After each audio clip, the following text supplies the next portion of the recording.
de vraiment questionner le pourquoi de tout ça, de prendre vraiment un recul par rapport à des questionnements, j'allais dire presque existentiels. Qu'est-ce que ça représente dans une existence de faire ça? Pourquoi on y met autant d'importance? Ça va probablement être ça le reste de mon existence. C'est tout doucement enlever les maillons à des chaînes pour vraiment essayer d'être le plus libre possible.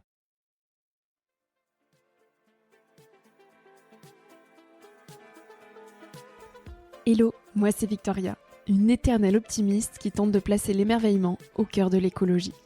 Chaque semaine, je tends mon micro jaune à une personne qui m'inspire pour poser mes questions sur ce qui fait nos vies. À travers le parcours audacieux de mes invités, je questionne la confiance en soi, le sens d'une vie, l'amour, la liberté, l'écologie, bref, autant de sujets qui traduisent un monde qui bouge et qui rythme nos vies. Tout de suite, je t'invite à emprunter un nouvel œil pour regarder le monde et la vie sous un autre angle.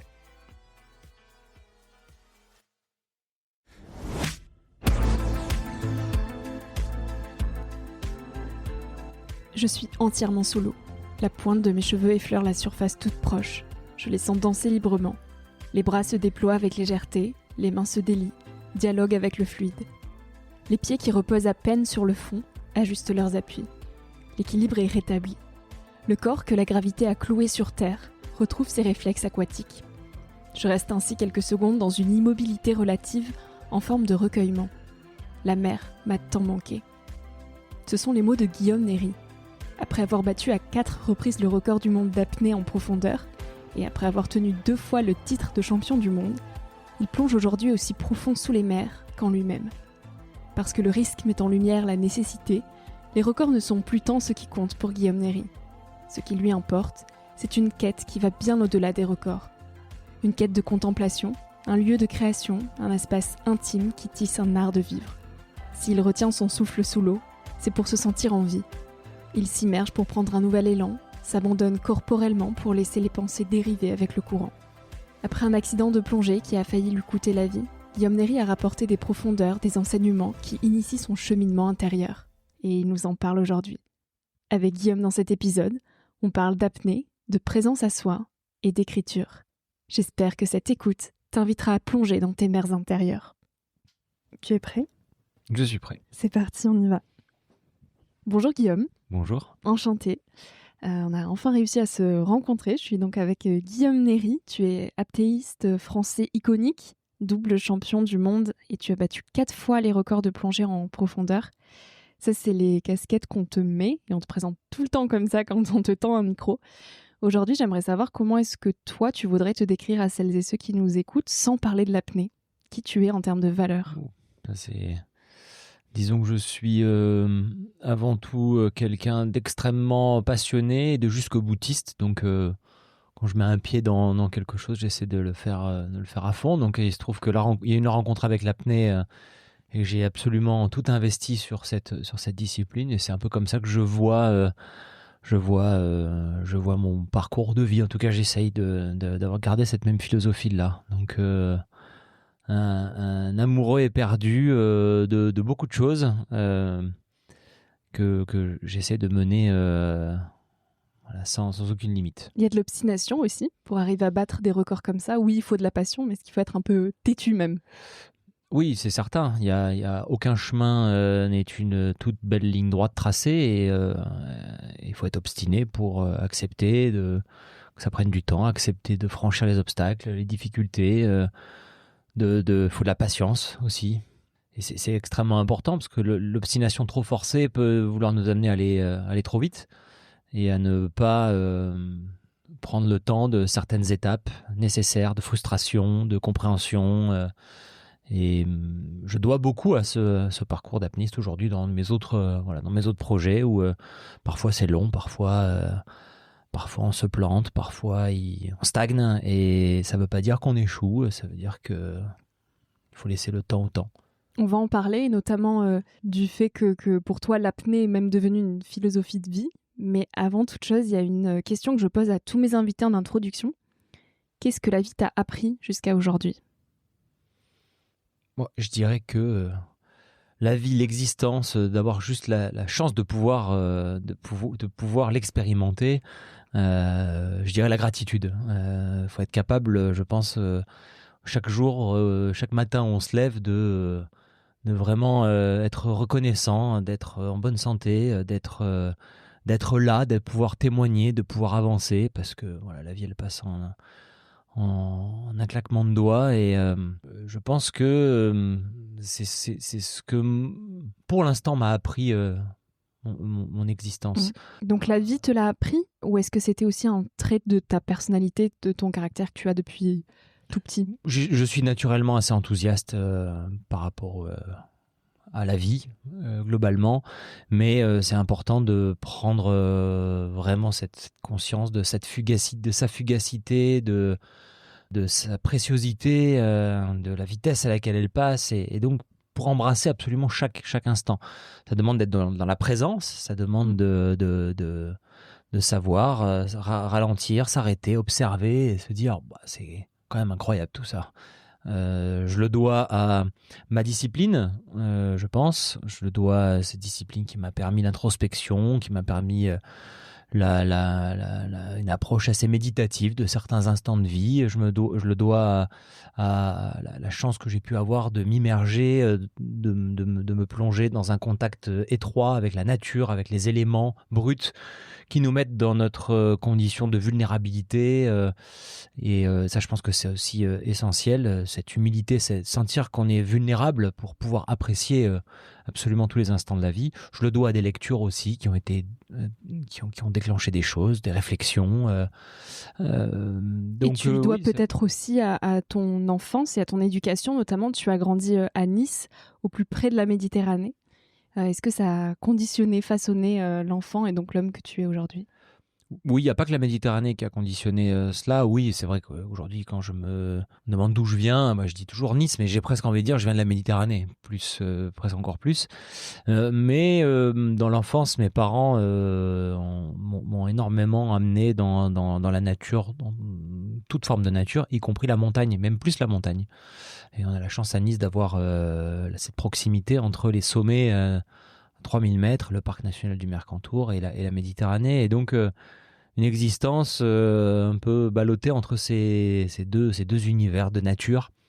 Et je pense que oui, ça a construit beaucoup dans mon rapport au monde, mon rapport aux choses.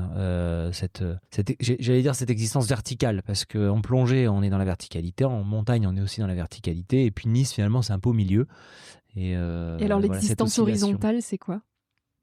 Moi, je pense que je crois vraiment qu'on est les enfants de notre géographie. Et je crois que la géographie façonne vraiment pas mal les états d'esprit, façonne ce que l'on est. Et je ne sais pas ce que peut être une existence horizontale, parce qu'elle ne l'a jamais été pour moi. J'imagine qu'il y a tous ces territoires où on voit l'horizon très très loin, il n'y a pas de relief, et ça va forcément amener une autre manière d'être, une autre manière de penser. Moi, j'ai toujours grandi avec cette vision des reliefs, cette vision des sommets. Le seul horizon plat, lointain, c'est la mer. Et la mer est toujours en mouvement, la mer est changeante. Donc c'est un horizon mouvant, on va dire. Et au-delà de la mer, ce qui a finalement façonné ton destin, c'est la découverte de l'apnée. Tu avais 14 ans quand tu as découvert cette pratique. Qu'est-ce que tu as ressenti le premier jour où tu as découvert l'apnée ? Alors, ma première expérience d'apnée, elle s'est même pas déroulée dans l'eau. Vraiment, si on doit vraiment parler de l'origine même de cette passion, c'était un défi avec un copain avec le chronomètre, quoi. Retenir son souffle le plus longtemps possible. Donc, c'était plus une expérience du corps. Le corps, ses limites, aller au-delà des limites, c'est quelque chose qui me passionnait depuis toujours dans l'approche sportive, dans ce qu'elle comportait d'expérimentation. Et un jour, j'ai retenu mon souffle pour vraiment battre un copain qui était plus fort que moi, et j'ai trouvé ça passionnant de me dire qu'un jour le corps est vraiment coincé dans certaines limites, et puis avec l'adaptation, l'entraînement, on peut aller plus bas, plus loin, enfin plus longtemps, pardon. Mais je pense que très rapidement, j'ai voulu basculer dans une exploration qui allait au-delà juste de l'exploration du corps, mais une exploration physique, une exploration géographique, verticale. Et habitant à Nice, un jour, j'ai mis un masque et j'ai voulu aller dans cet inconnu. Et donc, si je dois me rappeler de ces premières apnées, ce qui m'a vraiment le plus fasciné, c'est de voir, en s'éloignant du bord, le fond qui s'éloigne aussi de moi, de la surface. Et cette sensation un peu vertigineuse de vide et cet appel, vouloir aller à cet endroit qui paraît loin. Et en plus, on y va dans une espèce de simulacre de vol. Parce que quand on descend, on est au-dessus de la terre qui se rapproche et on a l'impression de voler. Et je crois vraiment que j'ai été marqué dès le début par cette sensation d'être sous l'eau comme un oiseau et de voir ce fond qui se rapproche. Et puis quand j'arrive à toucher le fond, prendre une poignée de sable ou un galet, regarder vers la surface, voir qu'elle est un peu plus, elle est assez loin. Vraiment d'avoir vécu un véritable voyage, quoi. Et donc c'est ça que je vais rechercher à chaque fois. Et il y a quoi en termes de sensations? Est-ce qu'il y a un petit peu de peur? Est-ce qu'il y a beaucoup de curiosité? Est-ce qu'il y a un sentiment d'appartenance au monde? Qu'est-ce qui te traverse en fait? C'est des sensations qui ont énormément évolué avec ma pratique. Au début, j'y allais, je pense, pas de la bonne manière. J'étais animé toujours par cette idée de défi, performance. Toujours plus loin. Voilà, toujours ça plus c'était profond. vraiment dans les tout débuts. Et donc du coup, j'avais pas forcément d'écoute du corps, hein, et j'y allais quoi qu'il en coûte. Et rapidement, j'ai compris, et la mer, la profondeur, m'a fait comprendre que ça pouvait pas fonctionner comme ça. Quand on essaie d'y aller un peu en forçant, la pression nous écrase, on peut se faire mal, on peut se faire peur. Et en réalité, c'est un enseignement ensuite Dans la vie. de comment déjà appréhender ce milieu. Et on comprend en fait qu'il faut apprendre l'acceptation, il faut s'adapter, il faut ralentir, il faut rechercher une forme de relaxation, de relâchement. Et en fait, c'est pas la volonté à tout prix qui permet d'y arriver, c'est faire une forme de communion, faire composer avec l'élément. Est-ce que c'est une posture que tu arrives à calquer et à dupliquer dans ta vie au quotidien? En tout cas, c'est une source d'inspiration infinie. J'essaye. Après, on se fait rattraper par la réalité, le quotidien, la nature humaine. Et c'est pas toujours évident. Mais en tout cas, j'ai la chance de pouvoir vivre régulièrement, quotidiennement, ce rapport avec les éléments bruts qui me rappellent toujours à l'ordre. Et donc, j'essaye vraiment de le... Et c'est certain, j'ai réussi. Là, ça fait presque 30 ans que je fais de l'apnée, donc forcément, ça s'est immiscé quelque part. À 19 ans, quand vraiment tu t'es dit que tu allais en faire potentiellement ta vie et que tu étais encore dans cette démarche très compétitrice au final et performative de je veux aller plus profond, tu as intégré l'équipe de France et à 20 ans, tu es descendu à 87 mètres de profondeur en poids constant et tu es devenu le plus jeune du monde de l'histoire de l'apnée à faire ce record. Ce jour-là, tu te dis quoi? Est-ce que tu te dis « Waouh, je veux aller encore plus loin » ou est-ce que tu te dis simplement « Ok, ça sera le sujet de toute ma vie, l'apnée » ? Moi, je me dis les deux, hein. Alors déjà que ça allait être le sujet de toute ma vie, je me le disais déjà avant. Ouais. J'ai même pas eu besoin d'attendre de battre ce record. J'en ai vraiment pris conscience quand j'ai eu un véritable déclic entre 17 et 18 ans, que j'ai commencé à vraiment progresser, à sentir que j'avais une marge de manœuvre incroyable. Je me suis dit, c'est peut-être ce rêve, cette utopie que j'avais à 14-15 ans, elle va vraiment être possible. Donc après, ça a juste été la mise en œuvre pour vraiment le concrétiser. Et puis quand le record est battu, ouais, c'est un rêve incroyable, mais étonnamment suivi d'un grand vide. Parce que derrière, c'est bon, et après, ok, on a fait un record, c'est le point d'orgue de plusieurs années à ne penser qu'à ça matin, midi et soir. Et puis en réalité, on se rend compte qu'un record, c'est pas une finalité, c'est une première étape, c'est un drapeau qu'on plante. On s'en rend compte quand quelqu'un nous bat, en fait. Quelqu'un nous bat, et puis après, il y en a encore un autre qui fait mieux, et puis on se dit, bon, ben, allez, je continue, et puis je planterai le drapeau suivant, et je me suis dit, j'ai juste envie de faire partie de cette aventure. J'ai juste envie de faire partie de cette histoire qu'on écrit un peu tous ensemble, tous des pionniers un peu de la discipline. Et à 20 ans, ouais, je voyais vraiment devant moi toutes ces performances qui arrivaient. Je pensais à certains chiffres, on était vraiment dans une phase de découverte. On a été les premiers à passer la barre des 100 mètres en palmant de manière autonome. Puis ensuite, on est allé toujours au-delà. C'était fascinant d'écrire cette histoire. Le sport était en train de s'écrire lui aussi. Donc, j'étais juste porté dans un espèce de flot. Et c'était juste le mouvement naturel que je suivais. Et à cette période-là, quel est ton rapport à la pression et au stress notamment? Parce que beaucoup de personnes projettent des choses sur toi. Guillaume Néry vient de faire un premier record. Est-ce qu'ils vont en faire un deuxième, puis un troisième? Oui, il y a une fois. Alors, le premier record, je l'ai fait finalement assez détaché du stress parce que j'étais dans un espèce d'élan et d'innocence, d'insouciance. Puis une fois que le record est battu, effectivement, derrière, le plus dur, c'est d'en faire un autre parce qu'on est attendu, parce qu'il n'y a plus l'effet de surprise.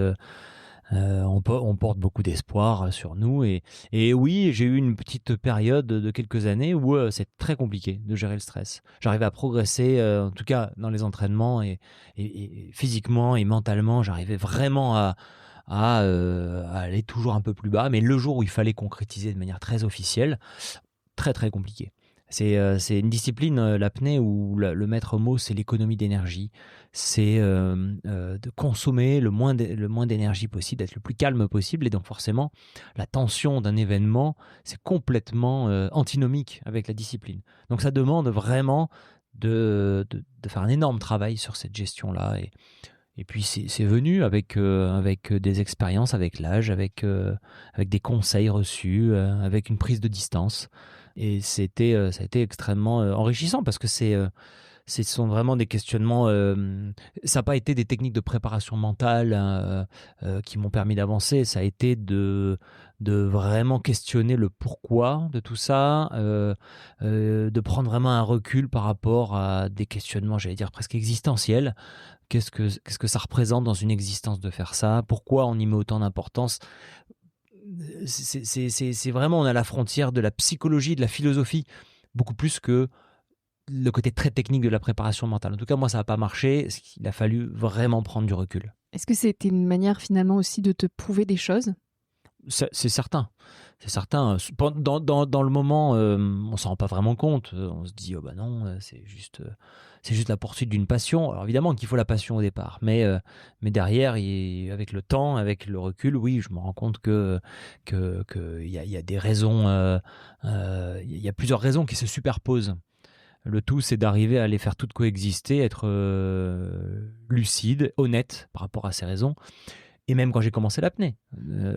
J'ai commencé l'apnée à l'adolescence. L'adolescence, c'est une période où on se cherche, on est en train de se créer son identité. On se construit. Et je crois que j'avais une grande aversion pour l'idée de rentrer dans le moule, pour l'idée dans cette idée de suivre un espèce de chemin dans lequel je ne me reconnaissais pas. J'étais terrorisé par ça. Et donc, en fait, quand l'apnée est arrivée dans mon existence, c'était un moyen d'être à contre-courant total. Et je crois que ça a répondu à ce besoin. Au-delà du plaisir qu'il y a dans l'eau et du côté sportif, ça a été pour moi le moyen de vraiment faire un pas complètement de côté et de suivre une voie un peu à contre-courant. Et finalement, après, avec le temps, on le retrouve, le courant. Mais il a fallu, pour moi, ça a été fondamental, très constructeur de prendre ces chemins de traverse. Il y a une expérience en particulier qui t'a amené à repenser aussi un petit peu ton rapport à l'apnée. Donc tu as battu au final à 4 reprises le record du monde d'apnée en profondeur et tu as eu 2 fois le titre de champion du monde en 2015. Et en 2015, tu arrêtes la compétition suite à un accident en atteignant 126 mètres de profondeur qui était en fait 136 mètres. J'ai réussi 126 mètres et ensuite, 2 jours après, je tentais 129 mètres et c'est là où il y a eu 10 mètres de plus, donc 139. C'est là où le bas blesse, c'est que quand on fait une compétition, on part à l'étranger et il y a un organisateur qui est là avec son équipe et puis bon, on est obligé de faire confiance. À un moment donné, on ne peut pas tout contrôler. Quand je m'entraîne à Nice, on est tous ensemble, on est tout un groupe, on se surveille mutuellement, on développe tout un tas de protocoles où on limite vraiment le risque. Quand on s'entraîne et qu'on fait une compétition à l'étranger, il faut accepter de s'en remettre un peu à l'organisateur. Et c'est ce qui s'est passé sur ce championnat. Je venais de battre donc 126 mètres, deuxième meilleure performance mondiale de tous les temps. Le record du monde était à 128. Et là, je me dis, bon, allez, je peux tenter de battre mon 5e record du monde. J'annonce 129 mètres. Et l'organisation se trompe, en fait. Je vais en bas, moi, en me disant, je suis à 129 mètres, puisque ça marche comme ça en apnée. On annonce avant la profondeur où on veut aller, on règle le câble. Le câble est réglé exactement là où on le demande. Donc, quand on plonge, on se pose pas la question d'où on est. On annonce 129 mètres, on va à 129 mètres. Tu vas jusqu'au bout du câble. Voilà. Si on est bien, s'il n'y a pas des événements qui nous font nous dire oh là je me sens pas bien aujourd'hui, en gros on y va. Et sauf que j'ai pas réalisé que quand je suis arrivé en bas j'étais pas à 129 mais j'étais à 139. C'est énorme, 10 mètres de plus quand on tente un record, c'est déjà énorme en soi, mais en plus dans une profondeur où on est les premiers à aller, C'était vraiment, vraiment, vraiment beaucoup trop, quoi. Donc je suis remonté et à quelques mètres de la surface, j'ai perdu connaissance, j'ai fait une syncope. C'est lié au fait que j'avais consommé tout l'oxygène que j'avais emmagasiné, forcément. J'ai fait 10 mètres de plus pour arriver en bas. Ces 10 mètres-là, je les ai remontés. Donc 20 mètres au Donc, total. au total, c'est 20 mètres. Est-ce que Et tu l'as senti au moment de descendre? Tu t'es dit, mais c'est un peu long quand même. Oui, je me suis dit, c'est un peu long, mais j'ai pas imaginé ça. Ouais. Voilà, parce que c'est inimaginable. C'était un truc qui n'est jamais arrivé, qui n'est plus arrivé depuis. Donc bon, vraiment, j'ai pas eu de bol. Enfin, j'ai pas eu de bol sur le coup, ce que je me suis dit. Et puis, finalement, ça fait partie de ma carrière. Je dois, peut-être à cet accident, d'en avoir évité un plus grave. Je dois cet accident d'avoir su prendre du recul au bon moment. Et ça fait partie je dirais de la légende de notre sport même. Notre sport, on s'en rappellera. Ouais. Donc je me dis, c'est marrant d'avoir contribué à ça. Aujourd'hui, le record du monde, il est à 136. C'est-à-dire qu'on n'est même pas encore arrivé à 139. Donc bon, j'en rigole toujours en me disant, on attendra celui qui ira vraiment à 139. Oh, il va arriver, hein, c'est sûr. Mais en tout cas, suite à ça, je me suis dit, peut-être que la quête des records... Je mets un peu de côté et puis en réalité j'ai pu éprouver vraiment l'envie de battre des records. Pendant 3 ans, j'ai plus fait de compétition, ni rien du tout, mais au bout d'un moment, il y a quelque chose qui m'a manqué. J'avais envie de retourner en profondeur. Et donc, j'ai refait des compétitions, mais avec une autre démarche. Avec une autre démarche, de manière plus détachée, en travaillant sur d'autres choses, d'autres aspects. On peut progresser sans que ça se fasse, sans que ça ne se mesure qu'avec les chiffres. On peut progresser sur des aspects plus pointus. J'ai fait des plongées assez engagées en plongeant sans combinaison en maillot de bain dans l'eau froide de Méditerranée. Ça, c'était un challenge pour travailler le mental et apprendre à être plus adaptable. Et tout terrain, je me suis entraîné avec des plus petites palmes. Enfin, j'ai fait tout un tas de choses comme ça pour jouer et puis pour garder un contact avec la zone des 100 mètres. Et au final, qu'est-ce que tu apprends ou qu'est-ce que tu cherches à apprendre de toi en te défiant? Parce que même si ton rapport à la compétition et à la performance a évolué, aujourd'hui, tu es toujours dans cette quête de j'ai envie d'aller me mettre dans des situations qui me sortent de ma zone de confort. Je crois que c'est le propre du vivant en bonne santé, c'est de tout le temps ne jamais s'endormir dans le trop de confort. J'essaie de le faire dans beaucoup de domaines, c'est-à-dire que même au niveau professionnel, je me suis mis à écrire alors que je ne suis pas écrivain à la base. Ça, c'est aussi sortir de sa zone de confort, c'est se mettre dans des situations parfois inconfortables mais qui sont passionnantes. J'adore écrire mais c'est compliqué et je crois que c'est par ces mises en situation, ces mises un peu en difficulté qu'on évolue, qu'on progresse, qu'on apprend. Et je crois que j'ai toujours bien aimé ça. Le sport, je l'ai toujours vu aussi comme l'effort physique, l'apnée, la privation d'air. Et on peut extrapoler sur tout un tas de choses dans le corps humain. Quand on fait un jeûne, par exemple, le corps en ressort nourri, grandi, parce qu'on l'a sorti un peu de ses retranchements. Il est obligé de s'adapter, il devient plus fort, il devient plus résistant, plus résilient. Je crois beaucoup en cette idée-là. J'aime me baigner en hiver dans l'eau froide, parce que, évidemment, que quand on y pense, on se dit, c'est quand même mieux de se mettre dans un bain à 30 degrés. Oui, mais si on ne fait que être dans le confort total absolu, on s'endort et on meurt. C'est comme ça que je le vois. Donc en fait, toujours se stimuler, se challenger.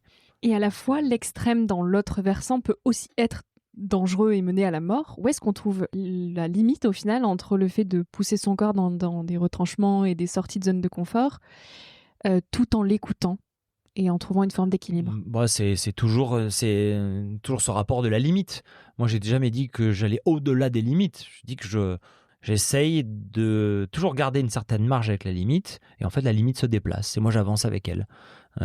Donc, il faut toujours avoir conscience de cette idée de rester en deçà de la limite. Et comment tu la connais, ta limite? En y allant, en s'en rapprochant. Parce qu'elle peut être biaisée par justement cette volonté d'aller au bout, même si on n'en est peut-être pas capable, en toute humilité.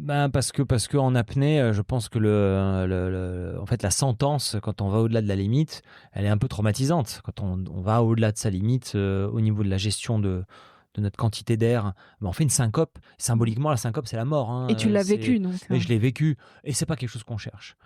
C'est pas comme dans d'autres sports où on essaie là au-delà de la limite et à un moment donné, juste on craque. Donc on se dit, bon, bah tant pis, on y va à chaque fois. Là, en apnée, on doit apprendre à l'identifier, cette limite, et on doit apprendre à donner le meilleur de soi en se gardant cette petite marge. Et ça, c'est quelque chose d'assez intéressant pour durer, je trouve. Je dirais que quand on commence à faire de l'apnée, en fait, c'est ce rapport à la limite que l'on découvre. Au début, ça demande de l'apprentissage, ça demande de laisser erreur. Et aujourd'hui, tu rapproches même ça à une philosophie de vie au sens large. Pour toi, l'apnée, c'est même plus qu'un sport. Aujourd'hui, c'est un art de vivre.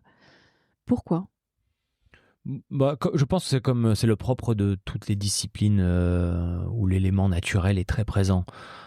Si on parle avec un surfeur ou un skieur pas de compétition de slalom, mais les skieurs freeriders dans la montagne, c'est des disciplines qui prennent tout l'espace dans la vie. C'est des disciplines qui enseignent, qui nous habitent totalement parce qu'on est dans un rapport avec l'élément naturel qui fait que on a vraiment la sensation d'habiter notre lieu, notre planète, d'une manière un peu différente selon les environnements qu'on choisit. Un navigateur, ça restera toujours un navigateur. C'est quelqu'un qui va sur l'eau et qui parcourt des distances, qui apprend à écouter le vent, qui apprend à écouter la mer, écouter son bateau. Ça devient une philosophie de vie. On n'est plus dans un jeu ou dans une pratique ludique sportive. Dans beaucoup de sports, on fait notre activité et puis quand ça s'arrête, ça s'arrête. Je pense que dans ce genre d'activité, en lien avec l'élément naturel, la montagne, la mer... on est transcendé. Oui, on est transcendé et c'est là un peu tout le temps. Même si physiquement on n'y est pas. Ça découle en soi. Et est-ce que, je vais employer un peu le mot qui fâche et qui clive, mais est-ce que c'est aussi dans ces pratiques-là qu'on arrive à toucher à quelque chose presque de spirituel ? Sous l'eau, par exemple, toi. Oui, je pense qu'il y a quelque chose il y a quelque chose, oui, qui peut parfois conférer au divin, hein, c'est clair. Quand on a cette espèce de sensation de pleine présence, d'harmonie, de faire un avec tout ce qui nous entoure, et sans basculer dans de l'ésotérisme facile, il y a forcément quelque chose qui transcende là-dedans. Est-ce vraiment étonnant je pense que c'est complètement normal. On a juste un peu oublié tout ça dans des vies quotidiennes agencées par un environnement complètement artificiel où finalement on est totalement déconnecté des grands rythmes de la vie, des cycles, de tout ce qui constitue l'élément brut naturel. Et puis quand on fait une activité où on est vraiment en prise avec tout ça et où en plus on va pousser un peu les limites de notre corps. Il y a un espèce d'état d'ultra-vigilance et de très grande présence qui confère à quelque chose de spirituel. Quand on rentre dans un lieu de culte, dans une église ou autre, alors je parle d'église parce que c'est ce que je connais, qu'on est dans le silence, dans l'écoute, qu'on se recueille sans être croyant forcément, mais c'est forcément des moments qui invitent au silence et à être à l'intérieur. Finalement, quand on est dans l'eau, c'est la même chose, c'est une espèce de grande cathédrale, l'océan. On est dans une forme de recueillement, et où on est un sentiment d'être vraiment en lien avec tout ce qui nous entoure. Bon, voilà, du coup, ouais, là, on met un doigt dans le spirituel, dans le divin, si on veut. De ce rapport à l'eau, tu en as publié un livre en 2022. Donc, tu nous le disais, tu sors aussi de ta zone de confort en te testant avec l'écriture. Ce livre s'appelle Nature aquatique, une ode à la mer, publié aux éditions Artaud. Et tu racontes comment ce sport est devenu pour toi un lieu de contemplation et la mer un espace intime et un lieu de création. Aujourd'hui, ta quête, c'est laquelle ?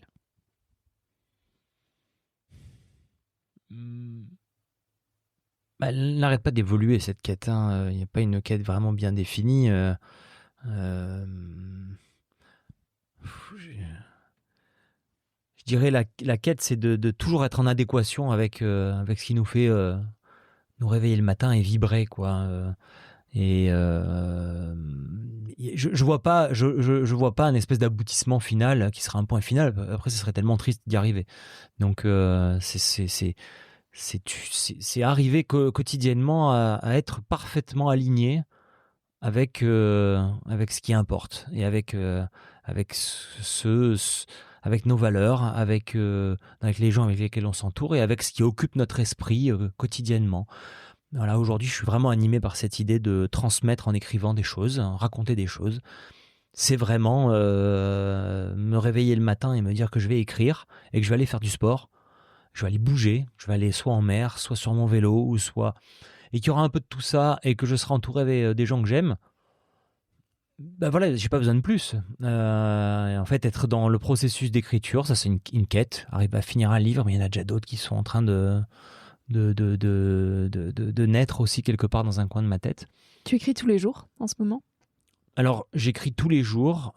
Si j'écris pas sur mon projet de livre, parce que parfois, j'écris tous les jours, j'ai un journal que j'écris, je tiens chaque jour. Mais à titre personnel. À titre personnel, voilà, que j'écris celui-là incarné à la main. Ça fait pas si longtemps que ça que je fais ça. Ça fait 1 an et demi. Je m'y tiens tous les jours. Donc ça, c'est un exercice que je trouve absolument qui est devenu fondamental pour moi. C'est le lieu où je vais déposer absolument tout. Je ne veux pas dire que ça peut se substituer à un suivi psy, parce que j'ai déjà vu des psys et c'est très intéressant d'avoir quelqu'un d'extérieur à qui pouvoir parler, se confier et pouvoir... quelqu'un qui peut nous mettre face à des questionnements. Ben, le journal, il a aussi il peut avoir cette fonction-là. Développer des pensées, développer des doutes, les écrire, les mettre quelque part.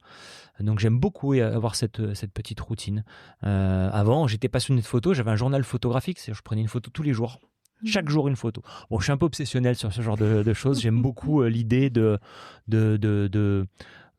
retranscrire. J'aime beaucoup l'idée d'inscrire dans une espèce de mémoire extérieure par un média quel qu'il soit. Donc pendant 2 ans et demi, j'avais un truc qui s'appelait One Day, One Picture. Chaque jour, je prenais une photo. Il fallait que la photo soit prise. Quand c'était la photo du 21 mars, elle devait être prise entre minuit et minuit le 21 mars. Je ne pouvais pas tricher, je ne pouvais pas dire tiens, aujourd'hui, je vais mettre une belle photo d'il y a 5 ans. C'était une photo du jour. Ouais, donc quand tu t'engages dans quelque chose, quel que ce soit, tu y vas à fond, voilà, jusqu'au bout. Voilà. Et là, en ce moment, c'est ça, c'est l'écriture. Et j'écris aussi pour mon prochain projet de livre. Et oui, une journée où j'arrive pas à écrire, il manque un truc. Mais alors, cet appel de l'écriture, il est arrivé quand ? Il est arrivé... En fait, j'ai sorti un premier livre en 2013 qui s'appelle Profondeur, que je n'ai pas écrit moi, comme pas mal de sportifs peuvent faire. J'ai été aidé par un journaliste qui, lui, a pris la plume et c'est moi qui ai signé, comme ça se fait beaucoup. Et j'ai essayé de pas mal participer quand même. C'est moi qui ai voulu dire je veux que le plan soit comme ça, je veux développer telle idée. Il y a même certaines petites parties, certains petits chapitres que j'ai commencé à écrire. Et quand le livre est sorti, j'étais très content, très fier parce qu'il y avait mon histoire. Mais il y avait un truc, une petite frustration de me dire mince, c'est pas vraiment mon livre. Pourtant, vraiment, j'avais choisi le journaliste et j'adore comment il écrit. Mais je crois que j'en suis sorti avec une petite frustration et derrière, j'avais commencé à faire des films. Donc, raconter des choses, d'une manière ou d'une autre, c'est quelque chose qui me plaisait. Essayer d'être dans la créativité. Et j'ai commencé à me dire, tiens, si j'écrivais des articles, donc quand je faisais des voyages, des expéditions, je proposais mes textes aux Galapagos, etc. Et l'exercice m'a plu. C'est-à-dire que j'ai commencé à comprendre que l'exercice de l'écriture, c'est un exercice d'introspection. C'est un exercice qui est très solitaire. C'est un exercice du silence. C'est un exercice d'une forme de présence à soi. Et j'ai vraiment trouvé des correspondances avec l'apnée très fortes. Et c'est mêlé à tout ça l'idée de me dire forcément une forme de défi derrière. Toujours quelque part. C'est pas le moteur numéro 1, mais quand on est face à la première page de son livre, on se dit bon, c'est vertigineux. C'est vertigineux. Et en même temps, c'est passionnant, comme le premier jour où je m'entraîne pour battre un record. On me dit le chemin va être long. Et je trouve que le chemin, il est fabuleux. Et là aussi, ce que j'ai appris en apnée, je le mets vraiment dans le livre. Il y a un gros travail sur le plan d'abord, savoir où on va, parce que moi, c'est mon approche. Je suis scientifique à la base, donc j'aime bien structurer ma pensée d'abord, travailler longuement sur le plan, puis une fois que tout est en place, j'avance. Comme un sportif qui prépare son entraînement, qui réfléchi à la structuration qui après se jette dans l'entraînement jour après jour. Et j'adore voilà, être dans ce que l'on fait sans penser à la finalité, sans penser au point final, avancer, être content d'écrire un chapitre, une phrase même. Parfois, je peux passer, quand il y a vraiment une idée que je veux exprimer, je trouve ça passionnant de me dire, tant pis si ça va me prendre des heures, mais il faut exprimer exactement au mot près, à la virgule près, à l'intonation près, à la sonorité près, ce que j'ai envie d'exprimer. Et qu'on puisse le faire avec ces mots, avec ces 26 lettres de l'alphabet, je trouve ça génial. Et j'ai l'impression que c'est une source inépuisable. Et je crois que j'aime beaucoup aussi, sachant que j'ai fait pas mal de films aussi à un moment donné, la simplicité de l'écriture, dans le sens que j'ai besoin de rien, ni personne. J'ai besoin d'un stylo, d'un ordinateur. Et ta tête. Et ma tête. Et en fait, je crois que je cours derrière cette simplicité dans un monde qui est de plus en plus complexe. C'est la même simplicité que quand je vais me baigner en mer. Quand je vais en mer, j'ai besoin de mon masque et mon maillot. Point. Pas de combinaison, même des palmes, même parfois pas de palmes. Cette simplicité, je crois qu'elle me nourrit profondément. Et l'écriture, c'est la simplicité absolue dans l'expression artistique. Mais j'ai le sentiment que, donc là aujourd'hui tu dis que c'est une simplicité pour toi. Au début, quand tu as commencé l'écriture, c'était aussi un défi. Au travers de toute ton évolution, j'ai le sentiment, dans la manière dont tu en parles en tout cas, qu'il y a un grand apaisement et qu'il n'y a pas cette quête de je fais les choses par force. Là où peut-être quand tu étais plus jeune, adolescent, que tu te cherchais, que tu voulais un petit peu faire tes preuves, tu avais ce sentiment plus d'insatisfaction permanente parce que oui, il y a un record, mais il faut l'autre, etc., etc. C'est jamais assez, c'est jamais... Tu cours un peu toujours derrière quelque chose. Là, tu te lances des défis parce qu'ils sont nécessaires pour toi, pour les raisons que tu nous as présentées. Mais il y a aussi ce détachement de... En fait, je suis satisfait et je me lance des défis, mais je suis apaisée dans ces défis-là. Bien sûr, il y a beaucoup plus d'apaisement. L'apaisement n'est pas encore total quand même. Parce que quand on commence à écrire, c'est un tel travail, c'est tellement long, que derrière, on a quand même envie d'être lu. Ouais. Et dans tout ce que j'ai fait, quand j'ai fait des films, je l'ai fait pour moi, par passion, parce que j'ai envie d'exprimer une idée, mais on est content quand il y a des retours, et quand ça marche, et quand les gens nous renvoient ce qu'on a envie de leur passer. Et donc forcément, quand on écrit aussi pour être lu. Le détachement ultime, ce serait si je n'écrivais plus que mon journal. Et du coup, je suis content quand j'écris mon journal aussi, parce que c'est vraiment une démarche qui est vraiment pour moi, que pour moi. Mais est-ce qu'il y aurait des jours où tu culpabiliserais si tu loupais ton créneau écriture, si tu loupais ton créneau sport, si tu loupais ce que tu t'es imposé à toi-même? Beaucoup moins qu'avant. Effectivement, je culpabilise. Ça, c'est vrai. Ma compagne, avec qui je partage ma vie depuis quelques années maintenant, me dit qu'elle m'a vu évoluer sur ces dernières années là-dessus. Tu es moins dur avec toi-même. Oui, j'arrive à avoir plus de flexibilité, plus de souplesse. Alors ça, la souplesse, un truc que l'apnée m'a appris, je développe énormément. Je travaille beaucoup cette idée de la souplesse du corps, bien sûr, parce que l'apnée, on a besoin d'être souple pour accepter la pression. Mais en fait, c'est la souplesse de l'esprit qui est passionnante à explorer. Être malléable, hein, se dire que on essaye, mais bon, si ça fonctionne pas, un jour, hop, c'est pas grave. On contourne, on compose. Donc oui, essaye d'être plus souple. Ça, c'est peut-être le plus gros défi au final, d'arriver à, bien sûr. à dompter cette souplesse. On arrive aux questions de la fin, Guillaume. Est-ce que tu te sens à ta place aujourd'hui ? Oui, aujourd'hui, je me sens assez bien à ma place, ouais. Ouais, je me sens à ma place parce que j'arrive à... j'essaie de développer toujours une extrême vigilance dans les décisions que je vais prendre, sur les chemins qui s'offrent à moi, sur les décisions, sur les directions dans lesquelles je vais. Et chaque fois, j'essaie vraiment d'avoir ce recul, de me dire attention, si là je décide de faire ça ou d'aller dans cette direction-là, j'ai cette vision toujours de ce à quoi ça va me mener. Et donc du coup, j'apprends à vraiment renoncer, refuser pour être certain de garder, d'être en adéquation avec et mes valeurs et ce que je veux réellement dans la vie. Alors c'est une chance énorme d'avoir pas mal réussi dans quelques domaines, et donc j'ai pas mal de sollicitations, de propositions. Et la facilité, ce serait de dire ouais, je dis oui à tout, puis on y va. Mais c'est pas en adéquation avec le type de vie que je veux mener. Je veux une existence de plus en plus calme, sobre, posée, pour avoir du temps, parce que écrire, ça demande du temps. Et ça demande, du coup, de choisir, de renoncer, de dire non. J'en étais incapable il y a quelques années encore. Parce qu'on a Pourquoi ? toujours peur. La peur.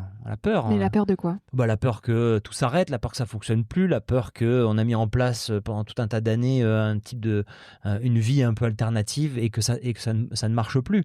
Donc je crois que c'est un peu normal et légitime, mais à un moment donné, apprendre à être un peu plus raisonné, toujours garder les pieds sur terre, ça c'est très important aussi, mais apprendre à renoncer. Même si ça peut faire peur des fois, un projet qui a l'air passionnant, incroyable à réaliser, mais s'il n'est plus complètement aligné avec ce qu'on veut, faut apprendre à dire non, voilà, tout simplement. Et c'est pas facile, c'est vraiment pas facile. Aujourd'hui, tu sais dire non ? Beaucoup plus, ouais. Elle ressemble à quoi une journée de Guillaume Néry ? Il n'y en a pas des semblables, mais c'est aussi ça que je voulais dans ma vie. Je voulais avoir des journées qui puissent être variées, mais on va dire une journée type à Nice. Il y aura... il y a 2 journées types. Il y a la journée où va prendre beaucoup de place la notion d'écriture. Donc à ce moment-là, je vais faire une petite activation physique toujours le matin quand même, d'abord. Tu te lèves tôt ? Oui, ça dépend des jours. Mais même quand je veux me lever tard, ce matin par exemple, j'avais la possibilité de dormir un peu plus. À 7h et quelques, j'étais debout. Donc entre 6h30 et 7h, 7h30. Toujours une activation physique d'abord le matin. J'ai du mal à lancer la machine intellectuelle s'il n'y a pas eu une mise en mouvement du corps. Parfois j'essaye, je me dis non quand même, allez, prends plus de temps et tu feras du sport en fin de journée, et ça marche pas du tout. Donc ton sport c'est le matin ? Ouais, en général le matin, assez tôt, soit courir, soit parfois c'est du vélo. Alors quand c'est du vélo, ça prend plus de temps. J'adore faire du vélo, c'est mon autre grande passion. Donc alors que c'est le vélo, ça peut durer 3 heures, 4 heures, et là ça peut prendre toute la matinée. C'est pas grave, je l'accepte.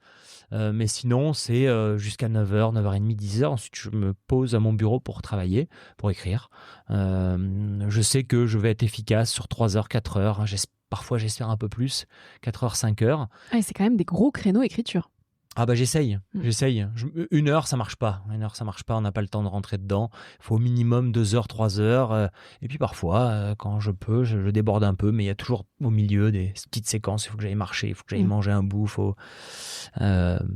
Voilà, donc ça c'est une bonne partie de la journée. Puis après en général, là, j'écris depuis pas longtemps dans un bureau. Une copine me sous-loue son bureau sur le port de Nice, donc vraiment devant la mer. Et ma fille est au collège juste là, donc en général je récupère ma fille après au collège. On rentre à la maison et puis là, il y a le temps obligatoire des mails, des autres sollicitations, des rendez-vous téléphoniques. Je ne prends jamais de rendez-vous téléphonique le matin, jamais de visio, jamais. Jamais. Et même quasiment jamais avant 15h ou 16h. Parce que je pourrais tous les jours en avoir et je n'écrirai plus jamais, ni je ferai de sport. Donc j'essaie d'être intransigeant là-dessus. Et puis voilà, après j'essaie d'être bien présent pour ma compagne, pour ma fille en fin de journée. Et puis il y a toujours, j'oubliais les temps de lecture, je lis dans les intervalles. J'essaie de prendre des résolutions devant cet ennemi juré qu'est le téléphone. Ça a été une obsession pour moi depuis 2-3 ans de me dire comment faire pour le garder à distance, et c'est très compliqué. L'année dernière, pendant 1 an, j'ai vécu qu'avec un petit Nokia, on appelle ça un dumb phone, où il n'y avait plus rien. J'avais gardé mon smartphone, mais comme une tablette, il n'y avait plus de carte SIM dedans, un peu comme un iPad. Là, j'ai pris encore d'autres mesures. Depuis quelques jours, j'ai enlevé mes mails du téléphone, j'ai enlevé WhatsApp, je l'ai gardé et laissé que sur mon ordinateur, même pas sur l'application ordinateur. Il faut que j'aille sur le web.whatsapp. Ah oui, donc là c'est quand même extrême. Ouais, mais ça marche. Vraiment, ça fait quelques jours, je revis. J'ai enlevé toutes les applications qui servent à rien. Donc la source de téléphone, c'est devenu SMS, téléphone et quelques applications. Google Maps. Google Maps, la banque, enfin des trucs vraiment très fonctionnels, mais qui ne pompent pas de l'attention. et ben c'est extraordinaire. C'est extraordinaire. Les réseaux sociaux, pareil. C'est-à-dire qu'Instagram, je le vire de mon téléphone, je le réinstalle que pour publier. Mais ça sauve, ça change la vie. Je fais ça depuis 2 ans aussi et ça repense aussi ta manière d'utiliser. Tu remets beaucoup plus de conscience de ok, là j'installe l'application, mais pour y faire quoi? Pour poster quoi? Tout à fait. Tu te poses à 2 fois la question, quoi. Et en fait, j'ai l'impression de me réapproprier un peu mon temps. Et donc, du coup, tout ce temps libéré, je lis beaucoup plus. Alors, j'ai toujours adoré lire, mais souvent je disais j'ai pas le temps de lire, je regardais mon temps d'écran. Eh ben oui, forcément, t'as pas le temps de lire. Maintenant, je lis aussi beaucoup. Et le soir, en général, c'est lecture. Je lis. Qu'est-ce que le mot émerveillement t'inspire? C'est le quotidien. Voilà, tout simplement. Et la liberté, c'est quoi pour toi? C'est ton quotidien aussi. Ouais, une réflexion, une quête de tous les instants. Je crois pouvoir dire que tout ce que j'ai construit, c'était autour de ça. Je crois qu'à l'âge de 13-14 ans, quand je me suis dit mais que vais-je faire plus tard, si je repense à ce que vraiment ce que traduisait tous mes questionnements et mes décisions, c'était être libre. Qu'est-ce que je vais faire plus tard? Être libre. Et je crois que je suis pas dupe. Personne n'est vraiment libre. Je sais très bien et je suis parfaitement conscient de toutes les chaînes qui sont autour de mes chevilles. Mais j'ai l'impression que ce sont des chaînes assez légères. Et en tout cas, j'ai essayé de construire tout mon quotidien et toute ma vie pour ne pas être trop prisonnier de ces chaînes. Et je crois que ça va probablement être ça le reste de mon existence. C'est tout doucement enlever les maillons à des chaînes pour vraiment essayer d'être le plus libre possible. Alors voilà ta quête. C'est vrai. On arrive à la question signature du podcast. Quel message tu aimerais partager à celles et ceux qui nous écoutent? Moi, je dirais que il y en a tellement de messages que j'aimerais partager. Peut-être celui que tu aurais aimé qu'on te dise quand tu avais 20 ans. C'est pas facile comme question. J'essaie de trouver un message qui soit pas complètement bateau et cliché. Croire en tes rêves, etc. Oui, c'est facile, mais des fois, on peut croire en ses rêves et ça marche pas. Ouais.